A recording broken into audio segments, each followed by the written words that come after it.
La confiance en soi, ça vous parle?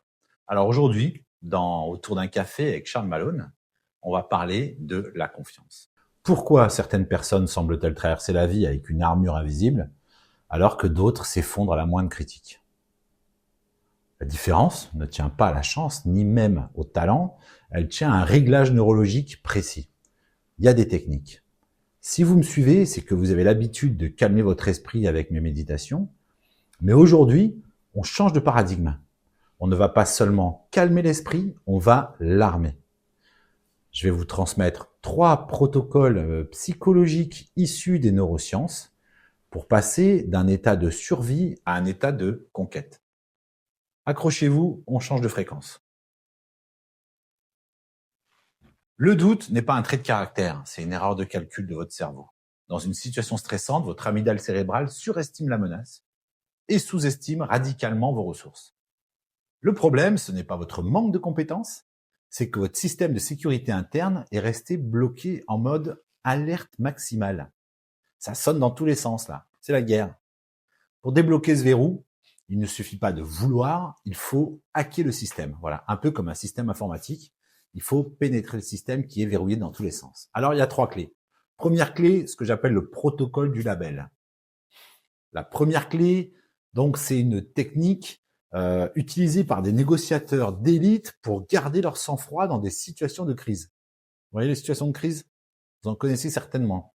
Alors, quand la pensée limitante arrive, vous savez, celle qui dit tu vas pas y arriver, t'es nul, je suis pas assez beau pour elle, je vais être ridicule, enfin bref, ils sont meilleurs que moi. La pire erreur est de lutter contre elle. Plus vous luttez, plus vous donnez de l'énergie, plus vous donnez de la consistance. L'exercice consiste à donner un nom ridicule à votre critique intérieure. Appelons-la Gertrude, j'en sais rien, comme vous voulez, le nom que vous voulez. Dès qu'une pensée de doute surgit, ne dites pas « je stresse », non. Dites plutôt « tiens, il y a Gertrude qui fait encore son cinéma ». Vous voyez, on personnalise. Pourquoi ça marche? En nommant la pensée, vous activez votre cortex préfrontal. Vous créez instantanément une distance de sécurité. Vous n'êtes plus la victime de la pensée, vous en êtes le témoin. Et c'est ça qui change tout. C'est ce qu'on appelle l'étiquetage affectif. Alors ça calme votre système nerveux en moins de 30 secondes. Exercez-vous, testez-le dès votre prochaine réunion, dès que vous rencontrez quelqu'un, vous allez voir, ça va être ultra bénéfique. Deuxième clé, l'ancrage neurosomatique. Ouh là là, c'est quoi ce truc-là? Très simple. On parle souvent de posture, mais on oublie que la confiance est avant tout une question de chimie interne. Vous ne pouvez pas vous sentir puissant si votre corps envoie des signaux de défaite. Donc l'exercice, il est simple. Applique la règle du 2 minutes, 2 points, 2 cycles. Avant chaque moment clé. La posture, hop, épaules un peu en arrière, on se redresse, plexus solaire ouvert. En méditation, c'est l'espace du cœur. Ici, c'est votre bouclier, votre armure. On est fort.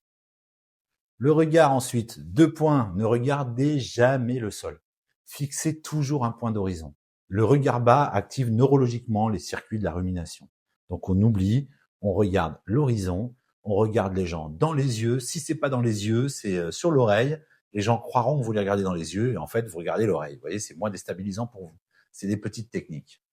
Ensuite, les 2 cycles, la respiration. Inspirez profondément. Tenez 2 secondes et expirez de manière explosive. 2 fois. En faisant cela, vous faites chuter votre taux de cortisol, qui est l'hormone du stress, et vous boostez votre testostérone. Tout bonus, vous ne jouez pas la comédie, vous fabriquez biologiquement de l'assurance. Ok? La troisième clé maintenant, c'est ce que j'appelle la recherche de la friction volontaire. Attention, attention au concept. Alors cette troisième clé, elle est plus radicale. On oublie la zone de confort. C'est un concept statique, la zone de confort. La confiance est un muscle, ou en tout cas, voyez-la comme un muscle, et un muscle ne se développe que sous une certaine tension. Alors parlons plutôt donc de zone de friction. La méthode, chaque jour, cherchez délibérément une micro-fiction. J'insiste sur micro, hein. Allez pas, on part pas en sucette. Micro-fiction. Demandez une faveur un peu osée à quelqu'un. Engagez la conversation avec un inconnu, une inconnue, dans une file d'attente, dans un magasin. Soyez le premier à donner votre avis en groupe. L'objectif n'est pas le succès de l'action, c'est l'action en elle-même, vous l'avez compris. Chaque micro-friction prouve à votre cerveau que l'inconfort n'est pas mortel. Plus vous cherchez la friction, plus votre armure se renforce. La confiance n'est pas le préalable à l'audace, c'est sa récompense. La confiance n'est pas le préalable à l'audace, c'est sa récompense. Ça, il faut vraiment se l'ancrer.